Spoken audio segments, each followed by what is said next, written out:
नमस्कार दोस्तों, OCN network में आपका स्वागत है। क्या राहुल गांधी का संतुलन वाकई गड़बड़ा गया है? क्या राहुल गांधी को अब दीवारों पर मोटे-मोटे अक्षरों में करारी शिकस्त लिखी हुई दिखाई देने लगी है क्योंकि 6 चरण के मतदान हो चुके हैं, अंतिम चरण का अब शेष है। अगले 10-11 दिन में तो नई सरकार किसकी बनने जा रही है, इसका औपचारिक रूप से, आधिकारिक रूप से ऐलान हो जाएगा। 4 जून को रिजल्ट आने हैं, 1 जून को 7वें चरण का मतदान और शाम के समय एग्जिट पोल आ जाएंगे। तो सबको पता है कि इन 6 चरण के मतदान का ट्रेंड क्या रहा है, रुझान क्या रहा है और पूरे देश का मिजाज भी क्या दिखाई दे रहा है। कुछ लोगों को या तो गलतफहमी है या अपने मतदाताओं और कार्यकर्ताओं का मनोबल बनाए रखने के लिए वो 4 जून को अपनी सरकार बनाने का दावा कर रहे हैं, जिनमें अखिलेश भी हैं, राहुल भी हैं, अरविंद केजरीवाल भी हैं, 1-2 और हैं, पर जो सीनियर मोस्ट हैं, उन्होंने तो लगभग चुप्पी साध ली है, उनको पता है कि नतीजा क्या होने वाला है। लेकिन ऐसे में राहुल गांधी की ज़बान जिस तरीके से उनके काबू में नहीं रह पा रही है और लगातार वो बदजुबानी पर उतर रहे हैं। प्रधानमंत्री के बारे में वो बदजुबानी करते रहे हैं, उस पर सवाल भी खड़े होते रहे हैं। राहुल गांधी की उम्र और प्रधानमंत्री की उम्र का ही अगर हम फासला देख लें, तो बुजुर्गों के प्रति जो एक मर्यादित भाषा का एक कायदा होता है और वो भी प्रधानमंत्री अगर देश के हों, पर कांग्रेसी कहते हैं कि जी अतीत में भी और इधर भी लगातार प्रधानमंत्री गांधी नेहरू परिवार के बारे में खुद भी कुछ ऐसे शब्दों का प्रयोग करते रहे हैं जिसको हम मर्यादित नहीं मानते हैं। तो चलिए ठीक है, पर आप डेमोक्रेटिक सिस्टम में हैं और डेमोक्रेटिक सिस्टम में मीडिया का भी एक अहम रोल होता है और ख़ास तौर से चुनाव वगैरह में तो निश्चित रूप से होता है। आपके बारे में परसेप्शन भी क्रिएट करने में वो आपका सहायक होता है और मीडिया की आपको अगर कभी ज़रूरत पड़ती है तो वो चुनाव का समय है। शांति काल में भी होती है, शांति काल से मेरा मतलब जब चुनाव नहीं होते हैं तब भी होती है। आपकी नीतियाँ, आपके कार्यक्रम, आपके विचार वो सब लोगों के बीच में ले जाने का काम मीडिया करता है, यानी पुल का काम करता है। लेकिन राहुल गांधी का एक वीडियो वायरल हो रहा है और उन्होंने मीडिया के बारे में इतनी अभद्र टिप्पणियां की हैं कि उससे ये पता चलता है कि ना तो राहुल गांधी पर किसी का नियंत्रण बचा है, ना राहुल गांधी की टीम में कोई ऐसा आदमी है जो उनको ये समझा सके कि आप अपना भी नुकसान कर रहे हैं, इंडिया अलायंस का भी कर रहे हैं और कांग्रेस पार्टी का तो लगभग बेड़ा गर्क आप कर ही चुके हैं। तो कम से कम अब तो बाज आइए। पर ये देखने में मिल रहा है लगातार कि राहुल गांधी की बदजुबानी बढ़ती जा रही है। इस विषय पर हम बातचीत करेंगे। मेरे साथ प्रयागराज से जुड़ रहे हैं अनुपम मिश्रा जी और थोड़ी देर में जुड़ जाएंगे भट्ट साहब, वीरेंद्र नाथ भट्ट। तो इनके साथ हम चर्चा करेंगे इस मुद्दे पर। सीधे जोड़ लेते हैं अभी अनुपम मिश्रा जी को। अनुपम जी नमस्कार, बहुत स्वागत है आपका। नमस्कार सर। सब पहले वो अंश सुन लेते हैं राहुल गांधी के जो उन्होंने अभी अपने मुखारविंद से बोले हैं और जो कुछ राहुल गांधी ने कहा है मुझे तो सुनकर के घोर आश्चर्य हो रहा है कि इस तरह की चीजें आखिर वो कर ही क्यों रहे हैं। इस तरह की चीजों से क्या उनको नहीं बचना चाहिए? तो जरा सुन लेते हैं कि राहुल गांधी ने कहा क्या है। आपने देखा होगा, पता नहीं देखा नहीं देखा, उनके आजकल में इंटरव्यूज चल रहे हैं, देखा आपने? देखा, उनके इंटरव्यू चल रहे हैं, मीडिया के 4 चमचे बैठा देते हैं, उनसे सवाल पूछते हैं, नरेंद्र मोदी जी जवाब देते हैं। सवाल कैसे होते हैं? नरेंद्र मोदी जी, आप आम कैसे खाते हो? काट के खाते हो या चूस के खाते हो? ऐसे सवाल चल रहे हैं। तो उन इंटरव्यू में एक चमचे ने उनसे पूछा, मोदी जी, हिंदुस्तान में अमीर लोग अमीर होते जा रहे हैं और गरीब लोग गरीब होते जा रहे हैं, इसके बारे में आप क्या सोचते हो? नरेंद्र मोदी जी का जवाब आता है, सोचते हैं पहले, वो थोड़ी देर सोचते हैं, ऐसे सोचते हैं,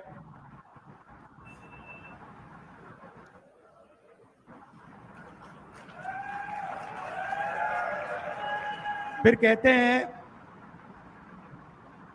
क्या चाहते हो कि मैं सबको गरीब बना दूं? नहीं मोदी जी, हम चाहते हैं कि जो आप अमीरों के लिए करते हो, अरबपतियों के लिए करते हो, वो आप गरीबों के लिए करो। अच्छा, एक नई बात चली है, पता नहीं आपने सुना नहीं सुना, उन्हीं चमचों के साथ इंटरव्यू में एक चमची पूछती है, नरेंद्र मोदी जी, आप में इतनी ऊर्जा कहां से आती है, इतनी एनर्जी कहां से आती है? नरेंद्र मोदी जी का जवाब आता है, मैं बायोलॉजिकल नहीं हूं, बायोलॉजिकल नहीं हूं।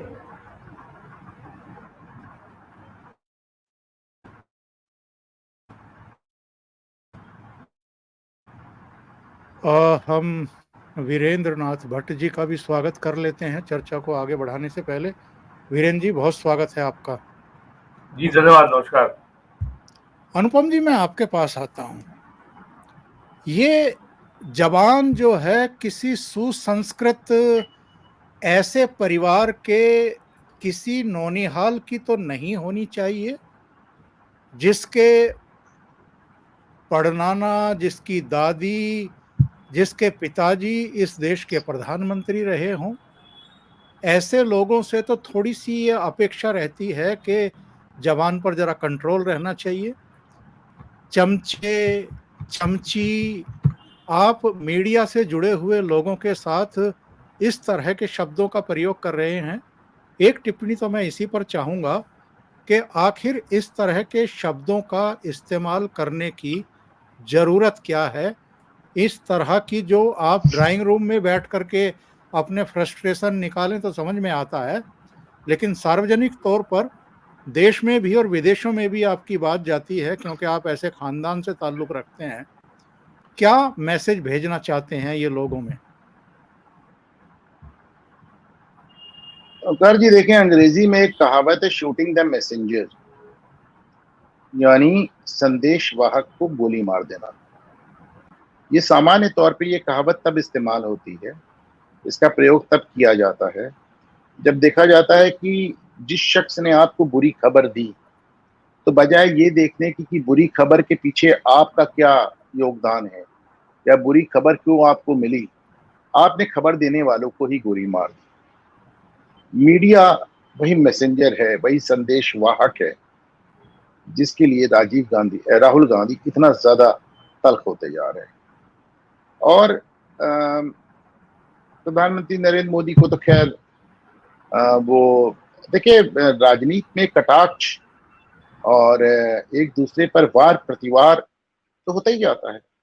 प्रधानमंत्री भी इनको पर कटाक्ष करते हैं, पर युवराज कह के करते हैं, युवराज। और आप कहते हैं मोदी कांपने लगा, मोदी पागल हो गया, मोदी चोर है। तो ये तो कोई पहली बार नहीं है, कोई पहली बार नहीं है।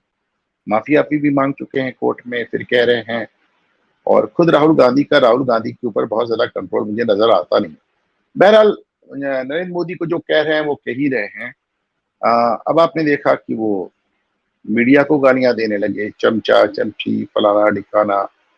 तो साहब, ये शूटिंग द मैसेंजर, आप संदेशवाहक पे अपना गुस्सा उतार रहे हैं। संदेशवाहक का काम सिर्फ संदेश लाना होता है, वो जो भी संदेश लेके आया उसमें उसका कोई रोल नहीं है।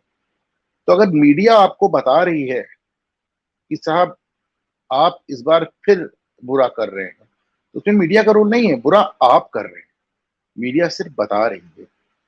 और बाकी को जाने दो। जो आज की तारीख में जो आपके सबसे बड़े फिलोसोफर और गाइड है योगेंद्र यादव, जो आपकी स्पीच तक लिखते हैं, वो कह रहे हैं आप 85 सीट। अब अगर योगेंद्र यादव 85 सीट कह रहे हैं तो फिर आप समझ लें कि कहां जाने वाली कांग्रेस।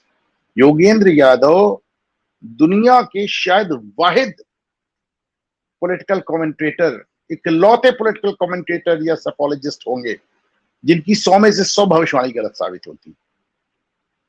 और वो तो आप देखें, उन्होंने 2022 में कह दिया था कि अखिलेश यादव आ गए, और जब अखिलेश यादव नहीं है तो उन्होंने ये भी कह दिया कि साहब हमने तो पिच बहुत अच्छी बनाई थी।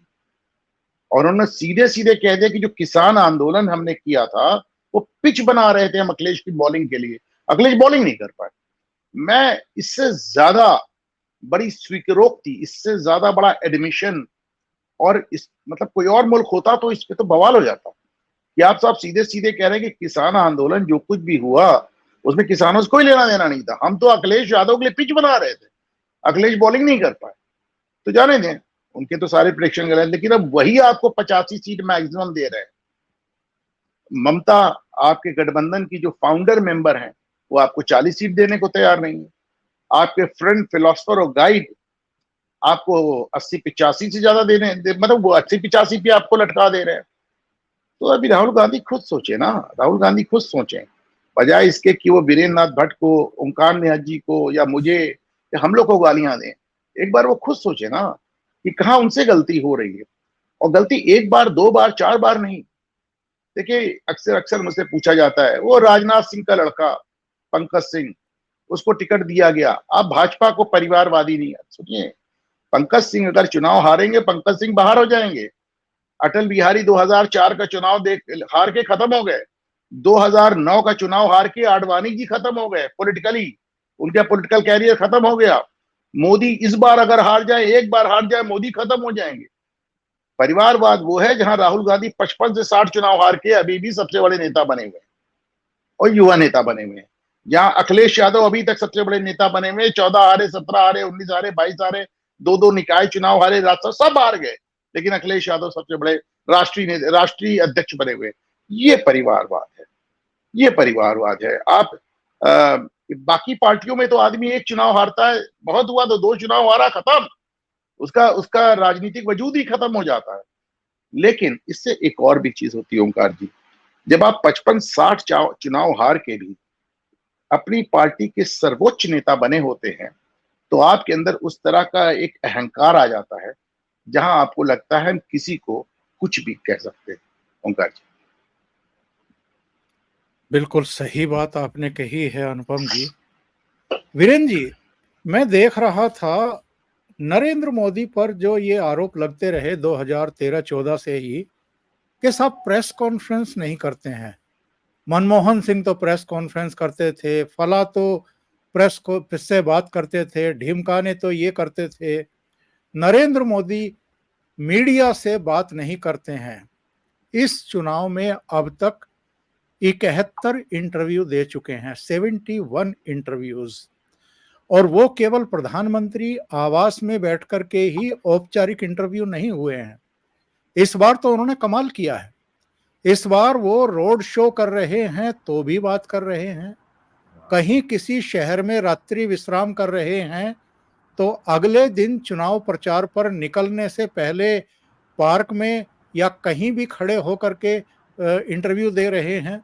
वाराणसी में भी जिस दिन उन्होंने नॉमिनेशन दाखिल किया, हमने देखा कि गंगा के बीच में क्रूज पर खड़े होकर के कई चैनलों को, उनके रिपोर्टर्स को उन्होंने इंटरव्यूज दिए हैं। कुल मिलाकर के 71 इंटरव्यू दिए हैं। इधर अजीत अंजुम ने बदजुबानी की है कि पीएमओ प्रश्नों की सूची भेजता है या पीएमओ ही अपने कैमरे लगा करके वहां पर शूट करता है, बस पत्रकार तो जाकर बैठ जाते हैं, पीएमओ ही एडिट करके भेजता है इंटरव्यू को। इस तरह की बदजुबानी चल रही है। और अब हम देख रहे हैं कि जिस नेता ने इस पूरे चुनाव में एक भी इंटरव्यू नहीं दिया, एक भी चैनल से बात नहीं की, वो अब इस कदर चिढ़ा हुआ दिखाई दे रहा है कि इंटरव्यू लेने वाली टीम के संपादकों को भी चमचा और चमची बता करके संबोधित कर रहे हैं। ये है क्या एक्चुअल में? फ्रस्ट्रेशन है, क्या है? राहुल गांधी को किसने रोका है इंटरव्यू देने से? देखिए ओंकार जी, जिसका डर था वही हो गया। राहुल गांधी ये होना ही था। और जिस तरीके से प्राइम मिनिस्टर जितने इनफॉर्मल तरीके से जूनियर रिपोर्टर्स को, जूनियर एंकर्स को, जिनको 15 से 20 साल का अनुभव है, उन सबको वो इंटरव्यू दे रहे हैं। और जिस तरीके से, और अगर आपको मैं ध्यान दे रहा हूँ कि एक मैं चैनल का नाम लेके कहना चाहता हूँ, आज तक के इंटरव्यू में राहुल कंवल ने कहा कि कुछ प्राइम मिनिस्टर की खुशामद के अंदाज में कि मोदी जी, हमने आपसे बड़े कठिन सवाल पूछे, हमने आपसे मुश्किल सवाल पूछे, आपने हर प्रश्न का उत्तर दिया।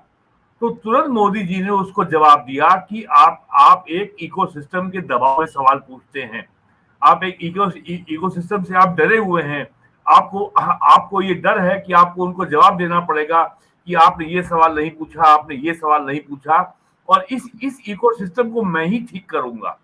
तो ये तो जवाब हो गया अजीत अंजुम को कि इन लोगों को लग रहा है कि ये आदमी अगर 71 इंटरव्यू दे रहा है और एक ही चैनल को 3 इंटरव्यू दे रहा है, और ये प्राइम मिनिस्टर इतना इनफॉर्मली सबसे बात की है पीएम ने, और आपने भी जीवन में, हमको भी 40 साल हो गए, हजारों नेताओं से बात की है। क्या किसी नेता से बात करते में, क्या किसी इंटरव्यू में आपको लगा कि कहीं कोई सवाल जो है पहले से तैयार है या पीएम को दे दिए गए हैं? प्राइम मिनिस्टर ने लगभग भारत की अर्थव्यवस्था, भारत की राजनीति, अंतर्राष्ट्रीय संबंध, भारत के सामाजिक और आर्थिक, राजनीतिक, धार्मिक इशू, आरक्षण, ऐसा कोई विषय नहीं है जो पिछले 10 साल में भारत की राजनीति में, संसद में, 14 के 19 के लोकसभा चुनाव में और 2 दर्जन से अधिक विधानसभा चुनाव में प्रमुखता से ना छाया रहा हो, जिसके बारे में सवाल न पूछा गया हो। तो प्राइम मिनिस्टर ने सारे सवालों का तर्क, तथ्य, युक्ति, प्रमाण के साथ उसका उत्तर दिया। और किसी भी स्वस्थ जो विमर्श होता है, जो मीनिंगफुल डायलॉग होता है, उसमें 4 ही एलिमेंट प्रमुख होते हैं: तर्क, तथ्य, युक्ति और प्रमाण। ये इन चारों कसौटियों पर प्राइम मिनिस्टर के सारे इंटरव्यू बहुत बहुत खरे उतरते हैं। और एक इंटरव्यू तो भारत मंडपम में हुआ सुबह 8 बजे, इंडिया टीवी वाला, और वो सुबह 8 बजे पीएम वहां मौजूद थे, और इंटरव्यू के बाद वो जो है कैंपेन पे निकल गए। 73 साल की उम्र में वो इस गर्मी में 43 टेम्परेचर में वो एक दिन में 4 इलेक्शन रैली एड्रेस कर रहे हैं। और एक तरफ राहुल गांधी हैं जो एक दिन में 2 मीटिंग नहीं कर पाते हैं। तो ये, और एक जो कहा जाता है अंग्रेजी में स्पॉइल्ड ब्रैट, बिगड़ैल शहजादा, तो ये इनको ये आदत रही है कि ये प्राइम मिनिस्टर के घर में पैदा हुए हैं। एयर इंडिया के जहाज में ये अपना बर्थडे मनाते थे। और जो मनमोहन सिंह थे, ये अकेले आदमी थे भारत के इतिहास में जो प्राइम मिनिस्टर के दफ्तर में कभी भी बिना बताए, बिना किसी कोई अपॉइंटमेंट लिए, जब चाहते थे तब पहुंच जाते थे। और ये आम बात थी कि ये प्राइम मिनिस्टर तो अपना आदमी है, इससे समय क्या लेना। मनमोहन सिंह को इन्होंने कभी पीएम का सम्मान ही नहीं दिया। और जिस तरीके से जो ऑर्डिनेंस का ड्राफ्ट कैबिनेट ने पास किया था, उसको इन्होंने पब्लिकली प्रेस कॉन्फ्रेंस में फाड़ा। तो ये इन्होंने जो सम्मान किया है मनमोहन सिंह का, तो इनसे क्या उम्मीद की जाए कि ये नरेंद्र मोदी का सम्मान करेंगे। और नरेंद्र मोदी ने सबसे बड़ा जो इनको आघात पहुंचाया है कि इनका सेंस ऑफ एंटाइटलमेंट है, कि हमारा अधिकार है कि मेरे पिताजी प्राइम मिनिस्टर, मेरी दादी प्राइम मिनिस्टर और मेरे दादी के पिताजी prime minister, so I am the next obvious candidate for the prime minister. तो ये एक बिगड़ैल शहजादा है। और इस आदमी को ये 4 बार ये आदमी संसद, ये पार्लियामेंट में इलेक्ट हो चुका है, कांग्रेस का प्रेसिडेंट रह चुका है, और इसको संसदीय मर्यादा की भाषा बोलना भी नहीं आया है। और जबको इसको इतनी बेसिक समझ नहीं है कि मीडिया, जैसा अनुपम ने कहा, कि ये कंटेंट प्रोवाइडर है, एक मैसेंजर है, और हर पाठक अपनी आध्यात्मिक, अपनी शैक्षणिक चेतना के अनुसार उस कंटेंट को पिकअप कर लेता है। तो मीडिया अगर अपनी प्रोफेशनल ड्यूटी कर रहा है, अगर उसको भी ये गाली दे रहे हैं, ये गाली दे रहे हैं, ये कांग्रेस, ये राहुल गांधी, इन्होंने गाली दे करके प्राइम मिनिस्टर के ने जो इनके ऊपर तंज किया था शहजादे, इन्होंने उस आरोप को प्रमाणित कर दिया। अब पीएम को कुछ कहने की जरूरत नहीं है। और इनका जो बर्नाउल मोमेंट है वो इतना सार्वजनिक रूप से और इतने नंगे तरीके से पब्लिकली ये खुद उसको दिखाएंगे, ये शायद राहुल गांधी के किसी विरोधी को उम्मीद नहीं रही होगी। तो ये जो उनका आउटबस्ट है, ये इनके अहंकार की, इनकी कुंठा की पराकाष्ठा है, और ये इन्होंने दिखा दिया है कि हिज गेम इज अप। और झूठ की हालत तो ये है कि मेरठ में पहले फेज का जब चुनाव शुरू हुआ था, तब अडानी का, उद्योगपतियों का जो लोन माफ हुआ था वो 4 लाख करोड़ था। 800 किलोमीटर बलिया पहुंचते पहुंचते आज वो 24 लाख रुपए हो गया। अखिलेश यादव ने बलिया की अपनी मीटिंग में आज कहा है। ये तो हालत है इनकी कैंपेन की। ना कोई इनका कोई कॉमन मिनिमम प्रोग्राम है, ना कोई इनकी कोई इनकी ज्वाइंट स्ट्रेटेजी है, कैसे लड़ना है, कुछ इनको पता नहीं है। बस केवल जो है गाली देते रहना है। स्वयं राहुल गांधी का पिछले 10 साल में लोकसभा में इनकी उपस्थिति का रिकॉर्ड क्या है, इन्होंने कितने सवाल पूछे हैं, इन्होंने कितने एडजर्नमेंट नोटिस दिए हैं, काम रोको के नोटिस दिए हैं कि साहब ये मामला अविलंबनीय लोक महत्व का है, सदन की चर्चा रोक करके इसके ऊपर चर्चा कराई जाए। जो अपोजिशन का मुख्य हथियार होता है पार्लियामेंट में अपनी उपस्थिति को दर्ज कराने का, इन्होंने एक नोटिस नहीं दिया। और पिछले 10 साल में राहुल गांधी ने इस ब्रह्मांड पर जितने विषय हो सकते हैं गाली देने के, आलोचना करने के, हर आरोप लगाए, लेकिन ये एक मुद्दा नरेंद्र मोदी को घेरने का नहीं ढूंढ पाए। ये एक नैरेटिव ये खड़ा नहीं कर पाए पूरे देश में 10 साल में। वीरेंद्र जी, मेरा सवाल ये है कि राहुल गांधी ने एक भी इंटरव्यू क्यों नहीं दिया है? प्रधानमंत्री इतने व्यस्त होने के बावजूद 71 इंटरव्यू दे रहे हैं। राहुल गांधी मीडिया को इंटरेक्ट क्यों नहीं कर रहे हैं? मीडिया को एक बहुत बड़े पत्रकार हैं अंग्रेजी टीवी चैनल में, उन्होंने सोनिया गांधी का इंटरव्यू किया था जब मनमोहन सिंह प्राइम मिनिस्टर थे, तो उनका सवाल था आप नाश्ते में क्या लेती हैं? तो ऐसे पत्रकार अब कम बचे हैं ना। मैं नाम ले रहा हूँ राजीव सरदेसाई का। अब ऐसे पत्रकार नहीं बचे हैं कि जो ये पूछे राहुल गांधी जी आप नाश्ते में क्या लेते हैं, आपका पेट डॉग पिग्गी कौन सा बिस्कुट खाता है, पार्ले जी वाला खाता है या क्रीम रोल खाता है। और ये तमाम चैनलों ने ये बात खबरों में आई है, लगभग सबने अपनी इंटरव्यू की रिक्वेस्ट डाली थी राहुल गांधी के पास, एक का भी जवाब नहीं आया, एक का फॉर्मल एक्नॉलेजमेंट नहीं आया। ये हो ही नहीं सकता कि कोई टीवी चैनल देश के टॉप जो कंटेंडर्स पावर के लिए हैं, कांग्रेस और बीजेपी, इनके टॉप नेताओं से इंटरव्यू सीख ना करे, समय ना मांगे। भाई आफ्टर ऑल ये खड़गे साहब का इंटरव्यू आया कि नहीं आया? और जो कांग्रेस के मुख्यमंत्री हैं इस समय, उनके इंटरव्यू आए कि नहीं आए? जो प्रियंका का इंटरव्यू आया कि नहीं आया? तेलंगाना के मुख्यमंत्री का इंटरव्यू आया कि नहीं आया? जो छत्तीसगढ़ के मुख्यमंत्री थे, उनकी लंबी जो है इंटरव्यू जो थे, बघेल साहब का इंटरव्यू आया कि नहीं आया? हुड्डा साहब का इंटरव्यू आया, जो कि आपके चीफ मिनिस्टर थे हरियाणा के। पंजाब के कांग्रेस नेताओं की लंबी बातें प्रसारित हुई टीवी चैनल्स में, अखबारों में इंटरव्यू आए हैं। दिग्विजय सिंह का इंटरव्यू आया है, जो कि अब 78 ईयर्स के हो रहे हैं, जो आज से 20 साल पहले वहां के चीफ मिनिस्टर थे। तो ये कहना गलत है कि इन्होंने ये नहीं बताया कि मेरे पास कोई इंटरव्यू कोई करने आया या नहीं आया, जबकि किसी भी चैनल के से आप पूछ लीजिए, उनके पास इसका इलेक्ट्रॉनिक रिकॉर्ड है। मेल भेजा, व्हाट्सएप पे संदेश भेजा, मैसेज भेजा, उनके पीएस को भेजा, उनके पीए को भेजा, कांग्रेस के मीडिया कम्युनिकेशन डिपार्टमेंट के चेयरमैन जयराम रमेश को मैसेज किया, कहीं से जवाब मिला क्या? तो ये तो राहुल गांधी का बर्नाउल मोमेंट इतने नंगे तरीके से बाहर आएगा, ये तो राहुल गांधी के विकट विरोधियों को भी कभी उम्मीद नहीं रही होगी। ये इट वाज ए बर्नाउल मोमेंट ऑफ राहुल गांधी। बिल्कुल सही है अनुपम जी। और नरेंद्र मोदी अगर अपने चमचे पत्रकारों को इंटरव्यू दे रहे हैं, तो ये ऑप्शन तो राहुल गांधी के पास भी था। इनके पास भी एक इकोसिस्टम है, इनके भी बहुत सारे चमचे हैं जो यूट्यूबर भी हैं और अभी तो मीडिया में भी हैं, ये उनको इंटरव्यू दे सकते थे। इनको किसने रोका है? या फ्रस्ट्रेटेड हो गए हैं? मैं प्रशांत किशोर का एक ट्वीट आपको दिखाता हूं, इसके बाद योगेंद्र यादव का भी दिखाता हूं। इससे ज्यादा फ्रस्ट्रेशन बढ़ गया क्या? ये प्रशांत किशोर का एक ट्वीट आया था जिसमें उन्होंने लिखा है, देश में चुनाव और सामाजिक राजनीतिक विषयों की समझ रखने वालों में एक विश्वसनीय चेहरा योगेंद्र यादव 2024 लोकसभा इलेक्शन का अपना फाइनल आकलन साझा किया।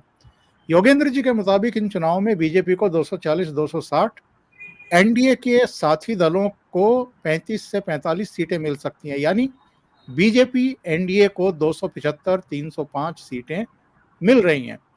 देश में सरकार बनाने के लिए 272 सीट चाहिए और आउटगोइंग लोकसभा में बीजेपी एनडीए की 303-323 सीटें हैं। Shiv Sena won 18 seats as part of NDA but is no longer with them। अब खुद आकलन कर लीजिए कि किसकी सरकार बन रही है। बाकी 4 जून को पता चल जाएगा कि कौन किसकी बात कर रहा है। और ये योगेंद्र यादव का एक वीडियो था जिसमें उन्होंने बाकायदा ये एक इंडेक्स लगाया था जिसमें कहा था, फाइनल आकलन संभावित परिणाम बीजेपी 240-260, एनडीए 35 से 45, कांग्रेस 85 से 100 और इंडिया गठबंधन 120 से 135। ये जो इनके इकोसिस्टम का एक अहम हिस्सा बने, इनके सलाहकार बने हुए हैं योगेंद्र यादव, वो भी मान रहे हैं कि नरेंद्र मोदी की तीसरी बार सरकार बन रही है।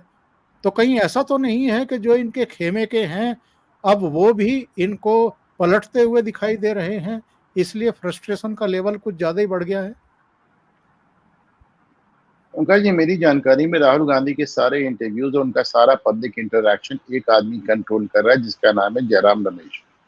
मैं आपको 3 एग्जाम्पल देता हूं। पहली बार जब आपने देखा कि भारत जोड़ो यात्रा के दौरान मीडिया ने दिग्विजय सिंह से बात करने का प्रयास किया, दिग्विजय सिंह कुछ कह ही रहे थे कि जयराम रमेश पीछे से आए और उन्होंने मीडिया के माइक को झटक के हटा दिया और कहा बस हो गया इंटरव्यू। और सोचें आप, दिग्विजय सिंह की सीनियरिटी सोचें, मतलब बंदा यंगेस्ट चीफ मिनिस्टर था, यंगेस्ट मेयर था, 10 साल मुख्यमंत्री रहा और इतना पुराना नेता, उसको जयराम रमेश ने ढकेल के पीछे कर दिया और मीडिया का माइक झटक दिया, क्योंकि उन्हें इस बात का अंदेशा था, उन्हें लग रहा था कि दिग्विजय सिंह बड़बोले हैं, पता नहीं क्या बोल जाए। आपको दूसरा एग्जाम्पल देता हूँ। मल्लिकार्जुन की प्रेस कॉन्फ्रेंस में खड़गे साहब कुछ कह रहे थे और जैसे ही ना जयराम रमेश को लगा कि खड़गे की कोई बात उनकी अपनी योजना और जो भी उनकी योजना हो वो उसके खिलाफ जाएगी, तो उन्होंने खड़गे के बाद सामने से माइक छीन लिया और कहा इंटरव्यू समाप्त हुआ, प्रेस कॉन्फ्रेंस समाप्त हुई। आप सोचिए, राष्ट्रीय अध्यक्ष के सामने से उन्होंने माइक छीन लिया। कल मैं फिर आऊंगा आपके उस पर, तो मैं सारे वीडियो ढूंढ के लाऊंगा, आप देखिएगा।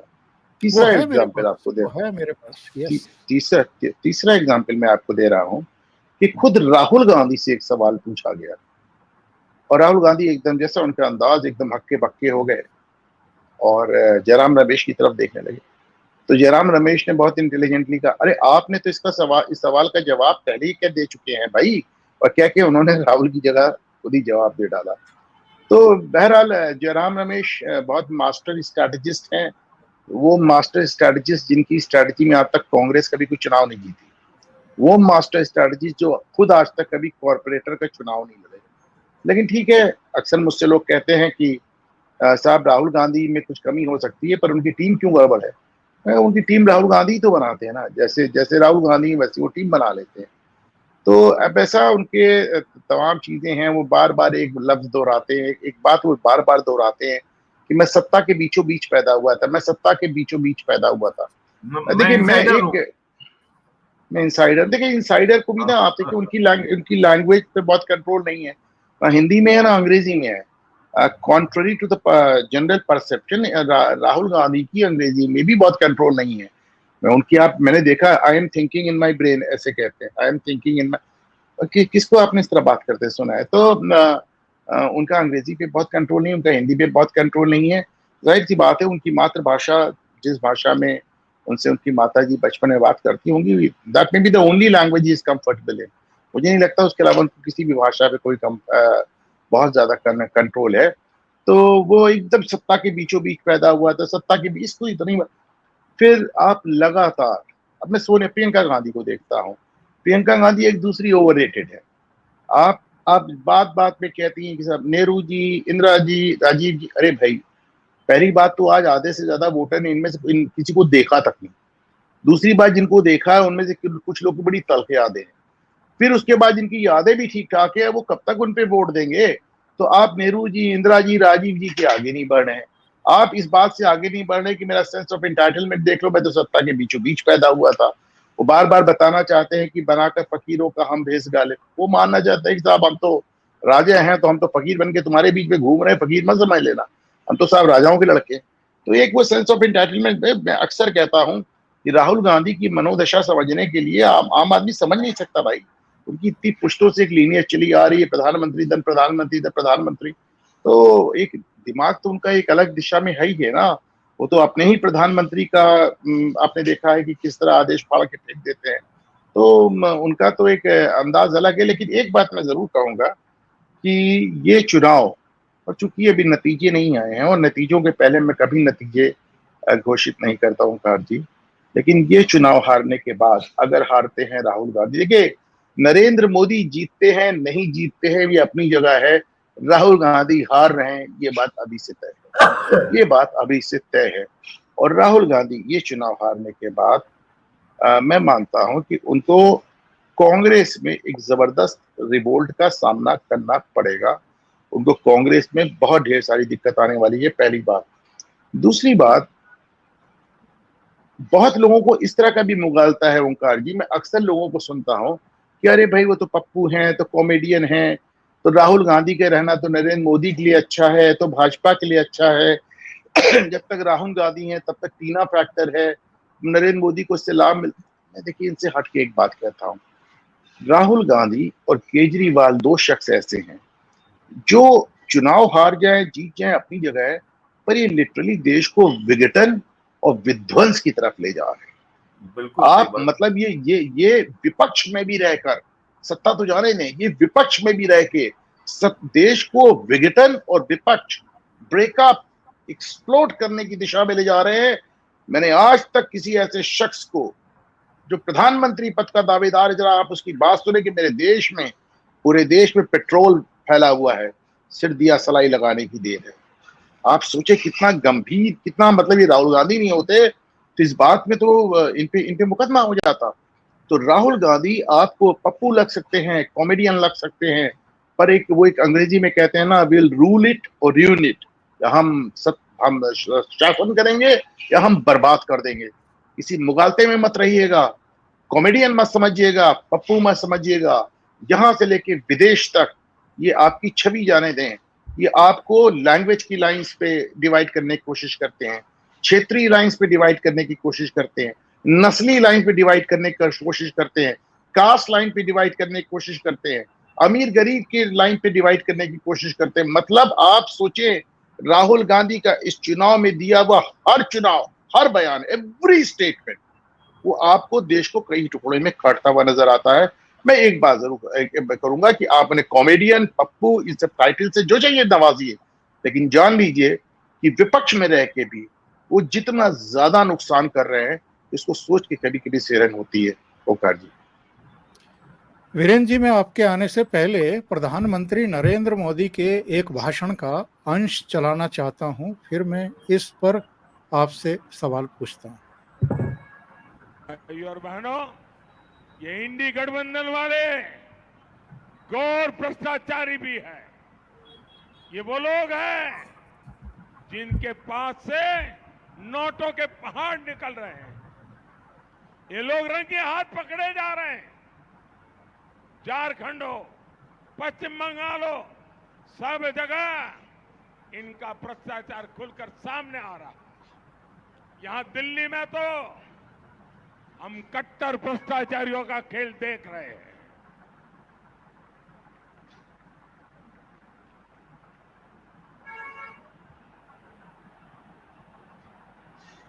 इन लोगों ने दिल्ली के लोगों को लूटने का कोई मौका नहीं छोड़ा। अदालतें भी इन कट्टर भ्रष्टाचारियों की लूट देखकर हैरान है। जो लोग राजनीति बदलने आए थे, आज वो लोग दिल्ली के साथ सबसे बड़ा विश्वासघात करके बैठे हैं। जो लोग अदालत के एक निर्णय को लेकर के नाच रहे थे, कल के अदालत के निर्णय को देखो, पता चल जाएगा इनका चरित्र क्या है। साथियों, ये इंडी वाले गरीब और मध्यम वर्ग की संपत्ति का एक्सरे करना चाहते हैं। इसलिए मैं भी दिल्ली से पूरे देश को एक गारंटी दे रहा हूं, मोदी पिछले 10 साल मैंने जो किया है उससे भी ज्यादा ताकत से, बिना डरे हुए, बिना थके हुए, बिना दबाव में आए 10 साल में जो किया है उससे ज्यादा, और मैं छिपाता नहीं हूं, इन भ्रष्टाचारियों की संपत्ति का एक्सरे अब मोदी करेगा।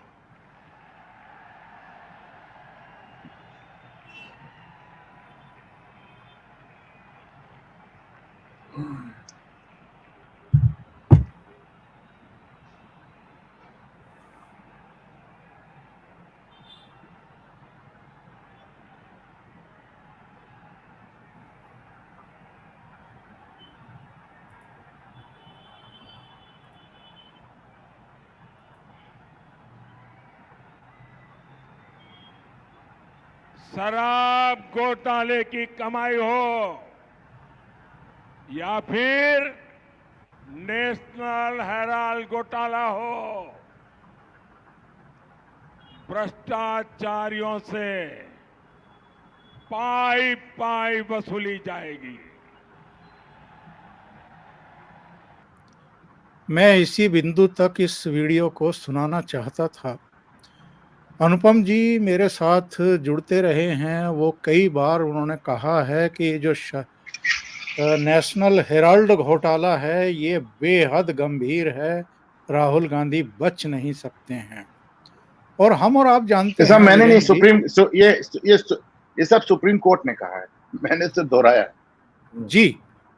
हम और आप सब जानते हैं 5 दौर की ईडी राहुल गांधी से पूछताछ कर चुकी है, 3 दौर की इनकी मम्मी से पूछताछ कर चुकी है। 4 जून को नतीजे आ जाएंगे। 10-11 जून तक नरेंद्र मोदी तीसरी बार देश के प्रधानमंत्री बन जाएंगे। ये मैं कह देता हूं बिना संकोच के। अनुपम जी को अभी संकोच है, वो ठीक है, उनकी अपनी मर्यादा है, लेकिन जो देश को दिखाई दे रहा है वो मुझे भी दिखाई दे रहा है। इसके बाद जो अभी इन्होंने कहा है कि चाहे शराब घोटाला हो, चाहे नेशनल हेराल्ड घोटाला, पाई पाई वसूल की जाएगी जो देश का इन लोगों ने लूटा है। इसका मतलब ये है कि बिना किसी संकोच के, बिना किसी हिचक के नरेंद्र मोदी की तीसरी सरकार अब कड़ी कार्रवाई करने जा रही है इन लोगों पर। राहुल गांधी की बौखलाहट की एक बड़ी वजह यह भी हो सकती है क्या?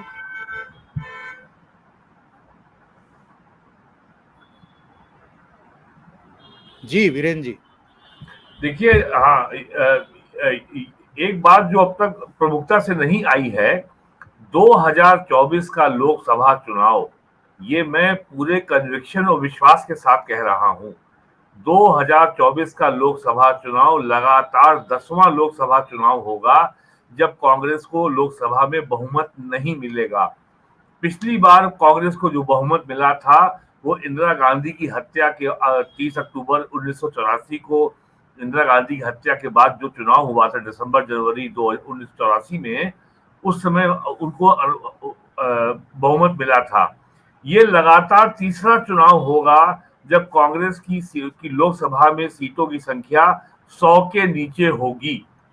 और कांग्रेस अगर दावा कर रही है कि वो चुनाव कि वो सरकार बनाएगी, तो वो जो सीटें वो लड़ रही है उसकी संख्या भी 335 या 338 के आसपास है। 326 हाँ। तो कांग्रेस, तो ये जो उनकी कुंठा उभर के राहुल गांधी के सामने आ रही है, ये सारी वही बातें हैं। और जैसा अनुपम जी ने कहा कि अब इस बार अगर चुनाव हारेंगे राहुल गांधी, अब पिछले 10 साल में जितने चुनाव कांग्रेस ने लड़े हैं उसमें 90% चुनाव हारे हैं। केवल 6 असेंबली चुनाव जीते हैं, बस 7, बस। तो 2 बार कर्नाटक, तेलंगाना और राजस्थान, मध्य प्रदेश, छत्तीसगढ़ और हिमाचल, और 1 बार शायद वहां, सॉरी, वो 8 पंजाब। तो ये स्थिति है। तो अब जो है कांग्रेस बड़े निर्णायक मोड़ पे आ गई है। और दूसरी बात ये है कि कांग्रेस जो है वो आजाद, और एक बड़ी इंटरेस्टिंग बात यह है कि 4 जून को कांग्रेस के फाउंडर एलन ऑक्टेवियो ह्यूम की बर्थ एनिवर्सरी है, जो उस समय 1885 में इटावा का जिलाधिकारी था, जो एक स्कॉटिश नेशनल था और ब्रिटिश ईस्ट इंडिया कंपनी का आदमी था, ब्रिटिश सिविल सर्विस का आदमी था। तो अब एक कांग्रेस, नेहरू के बाद से ही कांग्रेस का डिक्लाइन शुरू हो गया था, और पिछले 40 साल से लगातार जो बीजेपी का राइज हुआ है, बीजेपी का राइज और कांग्रेस का डिक्लाइन, ये साइमल्टेनियसली हुआ है। तो राहुल गांधी इस प्रोसेस को एड्रेस करने के बजाय वो नरेंद्र मोदी को, मीडिया को गाली देने में लगे हैं। आज तक उनसे ये सुनने को नहीं मिला कि कांग्रेस का इतना बुरा हाल क्यों है। कांग्रेस में जब भी कोई संकट आता है तो एक ए.के. एंटोनी कमेटी बना दी जाती है। ऐसी ए.के. एंटोनी कमेटी 2014 में बनी थी, लेकिन उसकी रिपोर्ट के हिस्से छन के बाहर आते हैं, कभी रिपोर्ट पब्लिक नहीं होती है। तो अब जो है इस कांग्रेस के ऊपर गांधी परिवार का नियंत्रण रहेगा या नहीं रहेगा, इसका निर्णय होने का समय अब आ गया है। राहुल गांधी की सुरक्षा यही बता रही है। और वैसे मैं अनुपम जी की इस बात से बहुत उत्साहित हूं कि राहुल गांधी रायबरेली में चुनाव हार रहे हैं। नहीं, मैंने ऐसा नहीं कहा। व्हाट्सएप मजा ले रहे हैं मुझसे। I am happy by that, I am with you, मैं आपके साथ हूं। I simply said कि Rahul has a tough time। Rahul, मैं दूसरी बात कह रहा हूँ, राहुल को दिक्कत आएगी, और अगर राहुल गांधी जीतेंगे भी तो मार्जिन इतना कम होगा कि शायद वो वायनाड रखना पसंद करें। वो हो सकता है वो एक सीट प्रियंका के लिए छोड़ दें, लेकिन प्रियंका के राजनीति में आने में दूसरे कारण है। क्योंकि माना जा रहा है प्रियंका अगर राजनीति में आएंगी तो उनको अपने अलावा रॉबर्ट वाड्रा के भी सारे एसेट्स डिक्लेयर करने पड़ेंगे, उनकी सारी संपत्ति का ब्यौरा देना पड़ेगा, जो शायद प्रियंका इस समय अफोर्ड ना कर सकते। वो हो सकता है कि उपचुनाव में अफोर्ड कर भी लें, मेन चुनाव में ना कर। और अनुपम जी, आपसे ये अपेक्षा रहेगी, अभी एक और इंटरव्यू हुआ है साहब केजरीवाल का, और केजरीवाल का इंटरव्यू करने वाली हैं पिनाज त्यागी, और वो इंटरव्यू इंडिया टीवी से, जी हाँ, काफी चर्चित इंटरव्यू है वो। और पहली बार इस पूरे चुनाव प्रचार में हमने देखा, चुनाव के दौरान देखा है, क्रॉस क्वेश्चन और घेरने वाले क्वेश्चन। इसके बावजूद आपका कहना था कि कुछ और बेहतर चीजें हो सकती थी, तो थोड़ा सा उस पर रोशनी जरूर डालिए। ओंकार जी, आज मैंने इस पे एक अपने चैनल वीडियो जो मैं चलाता हूँ, घूमता आईना, उस पर एक पूरा वीडियो किया है, और मैं दर्शकों से रिक्वेस्ट करूंगा, बहुत छोटा सा है, 12-13 मिनट का, आपके पास समय हो तो देखिएगा। लेकिन आप देखें, दिल्ली के, किसी कोई अदरवाइज ना ले, पर दिल्ली का मीडिया केजरीवाल के विज्ञापनों के बोझ तलत इस कदर दब चुका है कि वो कभी उनसे कोई सवाल कर ही नहीं पाता। ऐसे में जब केजरीवाल बेखौफ होकर लखनऊ पहुंचते हैं, और लखनऊ का मीडिया, भट्ट साहब वाला मीडिया जहां ये बैठे हैं, वो ऐसा है उनके ऊपर हावी हो जाता है और ऐसा पूछना शुरू करता है। स्वाति मालीवाल तो एकदम पैनिक कर जाते हैं। तब 10 साल में आदत तो छूट गई, सवाल पूछे जाने की आदत छूट गई। वहां तो देखिए किस तरह के, अभी मैंने देखा इतना बड़ा देश का इतना बड़ा राष्ट्रीय चैनल उनसे इंटरव्यू कर रहा है, और ओंकार जी सुनिए सवाल क्या थे कि साहब आपने तो कमाल कर दिया, आपने तो सुनीता मैडम को आगे कर दिया, क्या मास्टर स्ट्रोक है सर, ऐसे जीनियस आइडिया आपके पास आते कहां से? आप बताइए, जीनियस आइडिया लग रहा है आपने सुनीता केजरीवाल को राबड़ी देवी बना डाला, इसको आपको जीनोसाइड एनीवे। तो लखनऊ में जब इन पे अटैक हुआ तो एकदम ही वाज रैटल, उनको समझ नहीं भाई ये क्या हो गया। उन्हें आदत तो दिल्ली की मीडिया की थी, तो तुरंत एक बार उन्होंने अखिलेश यादव को दिया माइक, दूसरी बार संजय सिंह को दिया, तीसरी बार उठ के खड़े हो गए, नमस्ते किया और तुरंत वहां से पैक होके लखनऊ से भाग खड़े हुए। मैं पिनाज त्यागी के इंटरव्यू को बहुत अप्रिशिएट इसलिए करता हूं क्योंकि उन्होंने फाइनली कुछ चुभते हुए सवाल केजरीवाल से पूछे जो कोई भी शख्स पूछने को तैयार नहीं था। लेकिन साहब हम ओल्ड स्कूल ऑफ जर्नलिज्म के लोग हैं, हमको आज भी लगता है कि साहब आप जब आप किसी एक इंटरव्यू में जाते हैं या कोई स्टोरी लिखते हैं या कुछ बोलते हैं तो आपकी तैयारी बहुत अच्छी होनी चाहिए। कोई ये नहीं सोच सकता कि चलो भाई ओंकार चौधरी साहब का शो है और वहां तो भट्ट साहब भी होंगे, सब बड़ा पारिवारिक माहौल होगा, चल के कुछ भी बोल देंगे। आपको तैयार होना पड़ेगा, आपको हजारों लाखों लोग सुन रहे हैं, आपको कुछ तैयारी ज्यादा होनी चाहिए। फॉर एग्जाम्पल उनके मुंह पे वो बोल रहा है, वो पिनाज के मुंह पे बोल रहा है कि साहब पीएमएलए एक्ट ऐसा बना दिया नरेंद्र मोदी ने, इतना ड्रैकोनियन एक्ट बना दिया, जमानत नहीं मिलती, ऐसा है। अरे 2005 में मनमोहन सिंह ने लागू किया, उसके 1999 में एनडीए सरकार, अटल बिहारी की सरकार ने इनिशिएट किया, 2005 में उसको मनमोहन सिंह ने लागू किया और उसकी जो फ्रेमिंग ऑफ रूल्स हैं, जो नियम हैं जिसके तहत आपको सबसे ज्यादा शिकायत है कि साहब दिक्कत है, जमानत नहीं मिली, वो नियम मनमोहन सिंह सरकार ने, कांग्रेस सरकार ने बनाए। तो जब वो कह रहे हैं कि नरेंद्र मोदी, अरे नरेंद्र मोदी ने यार उसमें कॉमा फुल स्टॉप नहीं बदला, कॉमा फुल स्टॉप नहीं बदला बंदे ने उसमें, और आपने सीधे कह दिया कि साहब ऐसा एक्ट बना दिया मोदी जी ने ऐसा एक्ट। भाई उनको कहना चाहिए था कि साहब मोदी जी ने एक्ट नहीं बनाया, आप कैसी बात कर रहे हैं। फिर एक बात और जिसके लिए मैं पिनाज की तारीफ करता हूं कि उन्होंने लगातार स्वाति मालीवाल पर उनको बार बार सवाल किया और हर सवाल के पीछे केजरीवाल का सिर्फ एक जवाब था कि मैं इस मुद्दे पे टिप्पणी नहीं करूंगा क्योंकि मामला अदालत में है, सब जुडिस है। उसमें सवाल ये बनता था कि मियां तुम्हारा अपना मामला अदालत में है और तुमको तो सुप्रीम कोर्ट ने मना भी किया है बोलने को अपने मामले में, तुम तो हर गली हर चौराहे पे चिल्ला चिल्ला के अपना मामला डिस्कस कर रहे हो। और जब स्वाति मालीवाल तुम्हारी महिला सांसद पे हमले की बात आई तुम कह रहे हो मामला अदालत में है। फिर देखिए अगर मामला अदालत में है तो मामला, चलिए संजय सिंह ने तो पहले प्रेस कॉन्फ्रेंस कर डाली, पर मामला अदालत में जाने के बाद आतिशी मारलेना ने एक प्रेस कॉन्फ्रेंस किया। तो यानी मामला जब अदालत में चला गया, जब स्वाति ने अदालत में बयान दे दिया, अदालत ने कॉग्निजेंस ले लिया, उसके बाद आपने अपनी मंत्री स्वाति ये आतिशी मारलेना को भेजकर पूरी प्रेस कॉन्फ्रेंस कराई। और अब जब तुमसे सवाल होता है तो तुम कह देते हो कि साहब मामला अदालत में है। तो ये बात मेरे को समझ में नहीं आया। आप कहते हैं मेरे सांसदों का मामला है, कोई और क्यों बोलता है मैं सबसे निपट लूंगा।